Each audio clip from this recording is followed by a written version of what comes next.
Gala together. Yeah, I don't feel like an example or anything really to aspire to, and that's my right. But if I can share my story ever, and if anyone can see any similarity or any kind of thing that might help them on their journey through life, because life is exciting, life is difficult, life is filled with joy and pain and achievement, and the potential that we all have in this room, that's the one thing I'm certain of, to achieve whatever our dreams are. And to not only reach from the best parts of ourselves, to experience that best part ourselves, but also to reach out to our fellow woman and our fellow man and share that with them. So I'm delighted to be here in a room where possibility and potential and dreams are so keenly present. And yeah, thank you for this.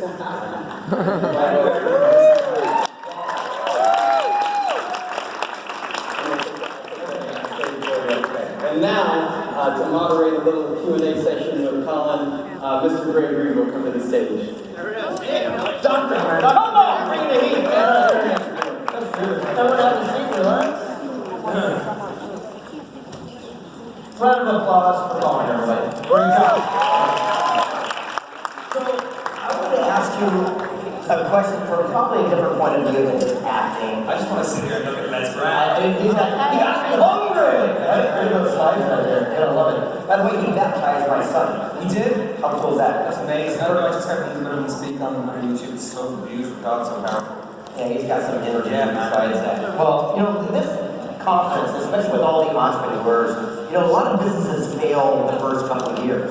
Right. And even in your industry. Actors too, yeah. That's what I'm saying, they come and go. So my question for you is kind of an odd one, but what creates longevity in any chosen field of endeavor that you found along the journey? Well, it depends on whether your longevity is dependent and based upon the industry, the art, the creative dynamic telling you that you can do what it is that you get such fulfillment doing, or you're actually pursuant of, through living in the present, continuously staying present, pursuit of what it is that you're passionate about, i.e., we do need to lean on each other. We do need the world to allow us, through the gift of opportunity, to achieve our dreams. But unless we have a passion that we're aligned with, some curiosity that we're provoked by, an idea that we want to make change both in our lives and the lives of others perhaps, well then the opportunities won't be seen, and if they are seen, and you do reach toward an opportunity, you won't be able to take advantage of it in the same way, with the same kind of fluency and the same kind of power that you would if you were really aligned from whence your dream comes. And so that's a long-winded way of saying, stay interested, stay curious. Like it's like everyone in this room, you're here for a reason, and it's certainly not to listen to me talk. You're here because you just want to, hear other people's opinions and apply a new kind of ethos to your business or your life or whatever it may be. And I think it's just really essential that we all do that. There is no point of arrival. There is no, some people have said to me I've had a decent career in acting and stuff, but any times in my life where I may have fallen asleep at the wheel and thought that I arrived, I was further from the purity that what I do had the potential to offer me than I was when I started it. Wow. So, like when I did a film years ago, 12 years ago, and I remember after the film it got slammed, and it was a very public flame, and thank you to one person who laughed. I read the review and I enjoyed it immensely. It's a major part of my personal growth. Anyway, I just noticed you have kind of an accent. Where are you from, Texas? Just northeast of Texas. Oh yeah, alright. So you had a bad route. 5,000 miles away, close. So yeah, look, not that bad of you, plural, so many. It was, and I was so shaken by it, it made me question why I was doing what I, look, I'm very fortunate. I have a job that has allowed me to provide in the way it's allowed me to provide. But the reason, apart from opportunity and chance, which plays a part in all of our lives, the reason why I was allowed to arrive at that place where that nice lady wrote that negative review was that I had something in my life that I discovered, and I discovered I was very passionate about. Yes. When I went into my first, so I had to go, wait a second, I lost sight of why I started doing this.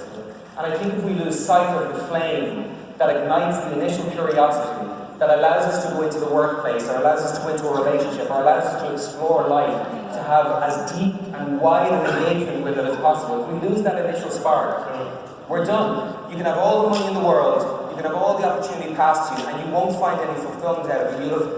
I certainly, I speak by myself, I had misstepped. I had lost sight of what it was, that curiosity and that passion that had made me pursue the idea of being an actor to begin with. You know, the word gets thrown out all the time about this balance stuff. But you're pretty good at it, right? You balance your personal life and your professional life.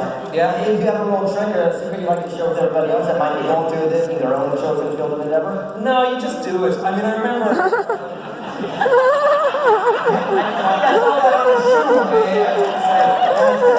She was in 2 pieces. Poor guy. No, I was going to say, I did this thing a few years ago called True Detective, and it's shot in Los Angeles. And I hadn't shot in, because nothing shoots in Hollywood anymore. Right? Everything shoots in Atlanta or New Orleans or New York or Europe if it's a period, etc. It was the first time I'd worked in LA in years, and I got a little bit freaked out because I thought, I only know LA one way now, which is I'm home, I'm with my kids, it's school, it's meetings, packed lunches, it's all that good stuff that I adore, that is so much more complicated than the workplace, as far as I'm concerned, and consequential. But I did, I shit myself, because I thought, I'm so used to going to another city and being kind of poisoned by the privilege of not having to deal with the everyday life stuff that is so rewarding and taxing but rewarding. And the job came along and it was fine. It was heaven actually, because I got to go to work and go home, the majority of the world do, and go home and see my family. And look, for me, my personal life is so much more, the idea, of course, is congruity. Is to having balance and harmony, as you say. That's right. And if my ambition is such that it gives me, there is a kind of a tunnel vision that people talk about when they speak about ambition and passion and pursuing a dream, and that's good. But we also have to be aware of the fact that there is things, and there are personal aspects, of our lives. There are things and personal aspects of our lives that are incredibly enriching, that will exist in our peripheral vision. Just because we get focused doesn't mean those things go away. So I think the task and the job is to keep that passion alive, keep that focus alive, and know that all the other aspects of your life, the bread and butter of your life, will be things that will enrich, if they're paid attention to and not neglected, will enrich whatever it is that has you on an ambitious path of pursuing something in business. Okay, I got a question. I'm curious how you're going to answer this. What is more important, following one's passion or an opportunity? Passion. And the passion opens up the doors for opportunity. Can do, but opportunity doesn't matter because you're following your passion. Beautiful. It's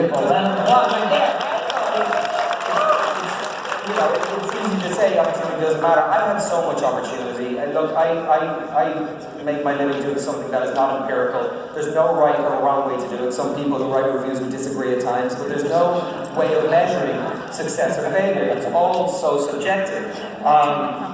So if you're passionate about something, like if you're just looking for opportunity, by the time opportunity comes, you'll have a chip on your shoulder, you think you'll deserve that opportunity. As soon as you step away from passion, atrophy starts. Nice. Atrophy starts. And if you don't have passion, that atrophy starts, and it's so extraordinarily extreme at times, and what I would call spirit begins to diminish, that an opportunity opens and you can't capitalize on it. Well, I would say the opportunity can be second place because it's not that important as long as you're doing something that you can connect to. But if you are, I do think the world has a way of working, that if you are truly, authentically, psychologically, emotionally, physically connected to something, and you feel strongly about it, opportunity will come. Right. Now, I did an internet poll of questions that I should ask you. Bad choice of words. And all I got to say is, I got like 47,000 will you marry me's and all that good stuff, but... Yes, I will. But the biggest one that kept coming up second was, what's the greatest lesson that you've learned over life and business? I know, drum roll please. You had to have a whopper though, like one of those things that maybe you didn't expect it to be a great lesson looking back in life. I suppose that I would never ask the smallest violin in the world to play for me, right? At the same time, I will tell you that nobody's ever done this, but I'll be gross. Someone could hand me $100 million and then put that in the bank, and I know my kids' future's secure, and the future of my family and extended family and everyone. And then I would sit down and they'd say, you have to sit down and you have to read these 100 things that are really negative and really personal about you. I would be in a fucking depression. Wow. Even with my point being, that job I referred to, that I did find, it's not like poor Collin. I still had my health, I still had my family, but for some existential reason of uncertainty about my own worth, I still had a career. But that film and what happened, and I loved it so much, the project and the people that were involved, it made me go, wow, what did... And through a process of going back and reflecting why I got involved in it in the first place, and reflecting on what I find to be important in life, and reflecting on the lack of importance that strangers' opinions, of course, we all know that intellectually, but it doesn't always cellularly work that way. But through reflection, I got to go, okay, people are saying I couldn't do this, I shouldn't do this, you know, pack your bags, go back to Ireland. And I thought, no. And that brought me back to passion. Brought me back to why did I start doing this? Because I was passionate about it. I love doing what I do. People aren't always going to like it, but as long as I'm committed to do it and I give myself the permission, I'm going to keep doing it. So I learned through that perception of me as a human being at times when it's negative can hurt, but it's not something that keeps me down. It might put me down for a moment, but it's not something that keeps me down. So it's a little resilience. Don't let the world tell you what you're capable of. Don't let the world tell you. You tell yourself what you're capable of, and don't let me put a full stop at the end of the sentence.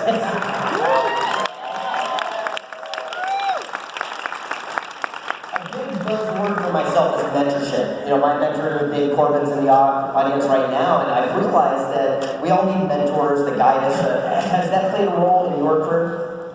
I don't know if I have a mentor. I have people that came into my life at various stages and made a profound difference, and they don't always stay. You know, they don't always stay. Some people, our lives are so complicated, it takes us in so many directions. We inevitably, as human beings, we interject on the path we may be set upon with other people, and we share the path for a little bit of time, and then two people deviate.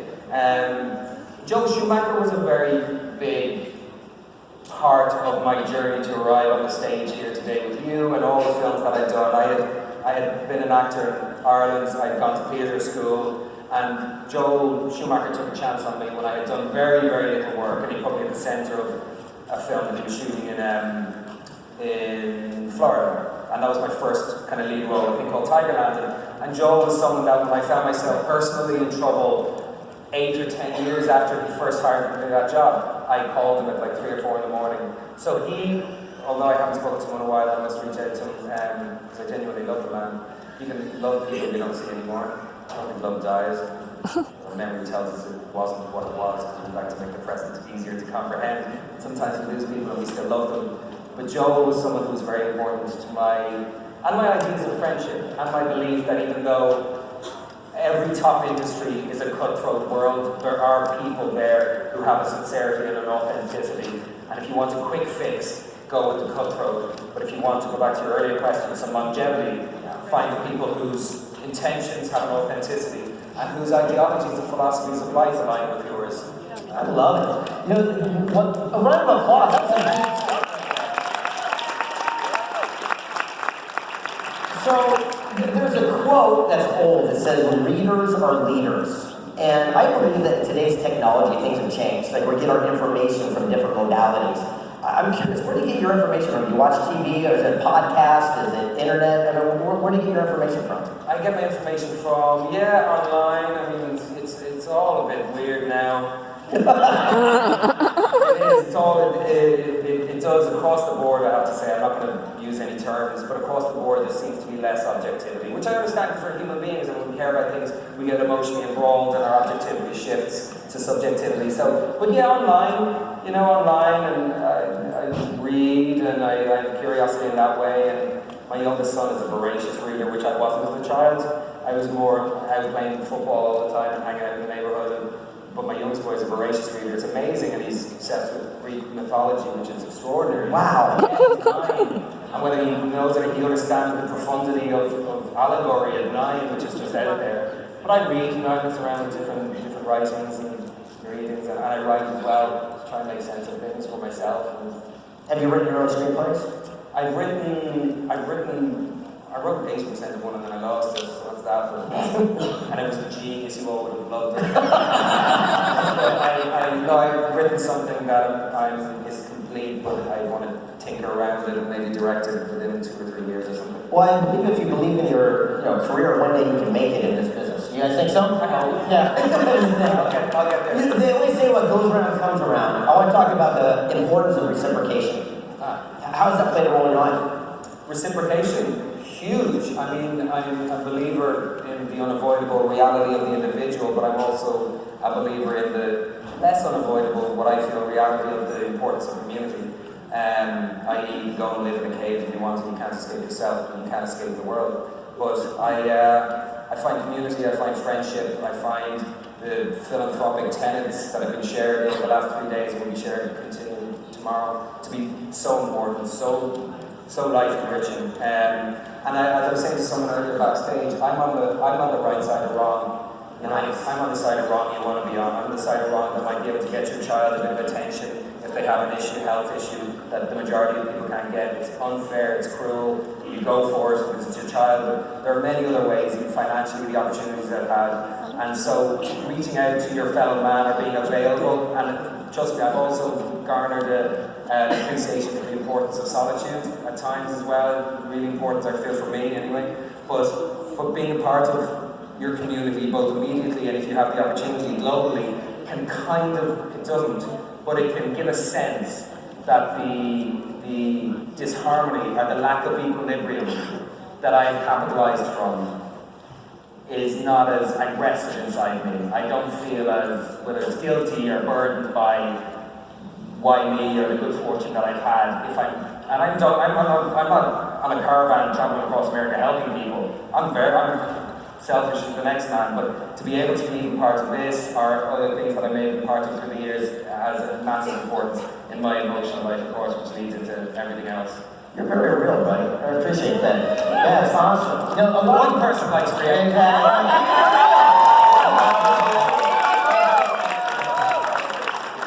So a lot of times when you do interviews, people always say, looking back, what's one thing you would have done differently? I would have phrased that just differently. Looking forward, what's one thing you've learned that you're implementing now that you learned from the past? I think one of the things I've learned seems so basic as that, I said in the capacity of my career, there's no right or wrong, it's not a science, it's not, you don't measure it, it's all very instinctual, whether you're receiving somebody's performance or you're giving a performance. But I think there is even the greatest mistake in the world, even the greatest mistake, somebody screams at you and they tell you, there's so much to be gleaned from that. Not only what do I learn from the mistake that I don't commit a mistake again, but what is being told I made a mistake making me feel, and what part of me is feeling this feeling. Like that one mistake is the entirety of my humanity. You're told something by somebody who screamed or you did shit or whatever it may be, and all of a sudden you think you are that. You think you are the person who deserves to be screamed. We're very, there's a great degree of emotional plasticity within us as human beings, I feel. And so I think I've learned, that there's no right, there's no concrete right, there is no golden cow that has all the answers. Life is fluid, life won't be contained, life is about change, so change with it. And that's why I said earlier on, don't let the world tell you what you're capable of. You tell yourself what you're capable of, but don't punctuate that line. Nice. Allow it to change and allow yourself to change with the fluidity of life that's presented to you. Are you a bit of an get off stage? Like when you go home? More than I thought I was when I was drinking, surprise. Honestly, more than I thought I was. And I can be loud and gregarious sometimes, but as I said, as the years have gone by, I have quite an essential need for solitude and for a bit of nature and stuff. Forbidden nature. And that's the part that I want to know about. Okay, so looking into the questions that were supplied again through Facebook, this is one that's kind of cliche, but I kind of like it too. It says, what is the best decision that you've ever made? To not wear the stilettos I was going to rock today. Red bottoms? The best decision I ever made, I don't feel I made the decision to have the gift of my family and my children and stuff. I feel that was somewhere beyond me, but you can break it down and get inappropriately more into that. But I think maybe getting on the plane. Actually, no. There was an opportunity to do a third season on a television show that when I was 22 in Dublin, I was getting paid so handsomely for, they offered the third season, and I said to my friends, they offered me this, and this was 22 in Dublin. My mates were like, Jesus, take it. I said, well, I don't know, I'm kind of bored, and I feel I might like to just do something else. I don't know what. They're like, but you're an actor, and there's not a lot of work, and just take it. Don't be mad. It's only 1 year. And I didn't sit down and have the clarity of it's only 1 year, and life is precious, and there's no such thing as only 1 year, 1 moment, 1 day. But somewhere inside me, I was cheeky enough, maybe. I don't know if it was arrogance. I don't think it was, because I wasn't. I toiled over what to do, and I didn't. And that year that I didn't take was the year that Joel Schumacher saw my tape, and I flew over to LA and he hired me for the American film and stuff. So that was a pretty good decision. Yeah. Sometimes the best decisions are the ones we don't make. The moves we don't make in our lives. Yeah, absolutely. Yeah. So, got a question. What's one of your little secret fantasy desserts that you eat when you go home? Do you eat ice cream and stuff like that? I love ice cream. Yeah, I had a feeling. I love ice cream. Yeah. I love ice cream. Love pizza. Love cheeseburger. Right? Oh yeah, no, I love cheeseburger. I can tie on the nose bag. Yeah. Okay, this is interesting because when I was talking to a publicist, I want to ask you a question, and here's what it comes down to. I want to hear a secret about yourself that you never shared in another interview before.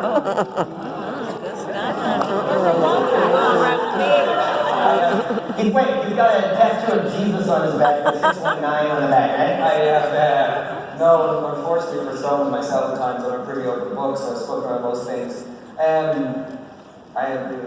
As a tail end to the last question, I'm a binger. I'm a pure binger. There's times where unless I feel sick at the end of a meal, it hasn't been done right. Which is pure, same as the other stuff I used to do. It's just not as damaging. You can still get out of bed in the morning and act like a civilized human being. But I do not want in my life to ever, and can't see a world where I would ever want to eat anything good for me. There's nothing I want to eat that's good for me. Yeah, I saw the snack bar backstage, by the way. That's why I'm asking this question. And by the way, there's a fancy watch that you were just looking by Craig Shelley watches back there. Round of applause for Craig Shelley watches. Very, very nice. Now, one of the words that keeps popping up in everyone's business, no matter what there is fear. How is it that you conquer and go towards your fear? Oh, it's all your friends. Don't judge anything. That's what I believe for yourself. Don't judge any emotion, fear, anger, don't suppress it. Just get to know it. Just like it's like we were saying about if somebody somebody's supposed to scream at me one day. I don't have any answers. I don't want to talk about fear. I can tell you what to do or live your life. But if somebody screamed at me someday and told me I was shit, I did a bad job and stuff, as I said, I'd want to rectify that. If I felt responsible, I'd own it. But I'd also want to get to know that instantaneous fear that bubbled up. But we don't have to be screamed at to feel fear. Life is terrible. Life is, even if you're the kind of fortune that has your full health and the kind of fortune that has mental health and physical health, we all like to go, but I'm lucky, and it could be worse, and it could be worse. Yeah. But it's not so bad to say I feel bad. It's not so bad to say I feel afraid in this moment.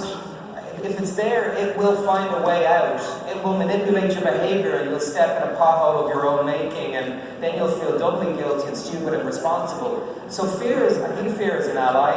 I think fear is kind of the harbinger of change, always. I don't think change is made without fear being a component of it, unless you're a Shaolin monk, and I'm the furthest thing from that I met today. So I think fear is okay. I think fear is your ally. I think ask why. For me, I ask why I'm afraid. And quite often that thing that I'm afraid of is, as you've heard before, that thing that I want to walk towards and get to know a little bit better, Lately I've been questioning this, is what if the God or the universe delivered every single thing we ever asked and prayed for, but we didn't like the packaging in which it came in? And one of the things that I keep hearing you saying is not to really sit in the judgment of it, but to just sit into the opportunity of what can be. Yeah. Do you look at the possibilities of every opportunity that comes your way? I mean, in regard to work, I do. I mean, I do. I look at it financially, I look at creatively, I think of family and stuff in the future that, you know, and I do. I try not to. I mean, the power of a dream is culminated, the power of a dream truly culminated in the opportunity for me, with also the introduction of chance, but the opportunity for me to get on a plane in Dublin and come over to Los Angeles all those 17 or 18 or 20 years, whatever, too embarrassed to say it is. So dreaming and thinking of the future and visualizing the future, I understand the importance and the power of that. And at the same time now, I'm trying to constantly just be engaged with the present. And I'm more coming to the belief that while visualization is a really powerful tool and a beneficial tool, that if we work on how everyone does that, you can't avoid it, but being as present, being as aware of ourselves as individuals, and then as a byproduct of that, the environment in which we live, in which we could potentially serve, well then the future will take care of itself and it will become not only your dream, but possibly the dream of others as well.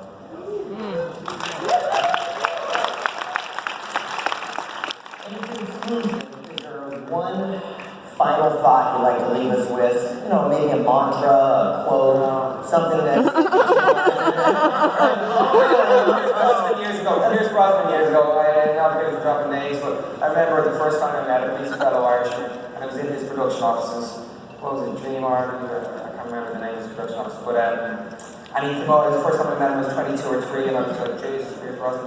And he came over and he gave me a big hug, and he said, I've been watching you, keep being bold. So I would say to myself, or to my kids, to anyone in here, anyone who cares, listen, just keep being bold, make bold choices, and live your life.